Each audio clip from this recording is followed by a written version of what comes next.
how to buy or sell or how to use this new BPI Trade platform. By the way, kung first time mo sa channel na to at gusto mo ba ng mga online tutorial videos katulad nito, please click the subscribe button. As soon as makapag-sign up or ma-migrate yung account mo dito sa pinakabagong BPI Trade, ang website na nga pala niya ay trade.bpi.com.ph, pwede ka nang mag-buy or sell. Or pwede mo agad makita yung list of companies na pwede kang bumili ng shares. Sa akin, ang gagawin ko is mag-search na lang ako dito. Let's say, ito yung balak kong bilhin, yung sa A-REIT. By the way, before kayo mag-buy or mag-sell or mag-invest ito sa stock market, dapat nakapag-research, nakapag-due diligence na rin kayo before kayo mag-invest. And from here, makikita mo agad yung bid and ask. Kapag bibili ka ng shares from A-REIT, ask price ang titingnan mo. Kapag naman mag-sell ka, yung sa bid price. Pwede mong i-right click itong code and then makikita mo dito yung iba't ibang mga actions or features na pwede mong ma-access. Halimbawa, dito muna sa stock info tracker, makikita mo rito yung mga information na kailangan bago makapag-proceed sa transaction. Halimbawa, itong lot size, multiples of hundreds yung gagawin natin pagbili, either 100, 200, 300, and so on.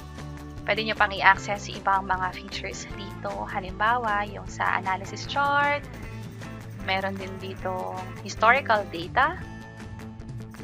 And finally, kung gusto na nga natin mag-buy or mag-sell, click lang natin yan and then proceed tayo sa pag-buy. Dito sa bandang kanan sa bandang baba, meron ditong buy na action. Pagpapalitan ko to ng sell, magiging red. Ibig sabihin, ibebenta mo or kung may available kang shares, i-release mo na yon. So, ang gagawin ko is gusto ko makakuha ng shares, so buy ang gagawin natin. Itong order type, sa ngayon, limit lang talaga yung option natin. And then yung price is automatically, ito yung nagpakita based na rin sa nakikita natin yung presyo dito. Although, pwede nyo itong baguhin. Ito yung pagpipilian. Pero sa akin, keep ko na to as is. And yung quantity, dito yung sa lot size. Pag 100, ito yung magiging cost niyan. 3,410. Kapag ginawa ko 200, ito naman siya. Meron din transaction fee dito. Ito yung sa 300 worth of shares para sa a REIT. Validity is day. Pwede niyong baguhin dito. And kailangan nang i-enter dito yung PIN. Ito yung sinetap natin during registration o nung nag-migrate tayo na account sa BPI Trade. Enter ko lang dito yung PIN.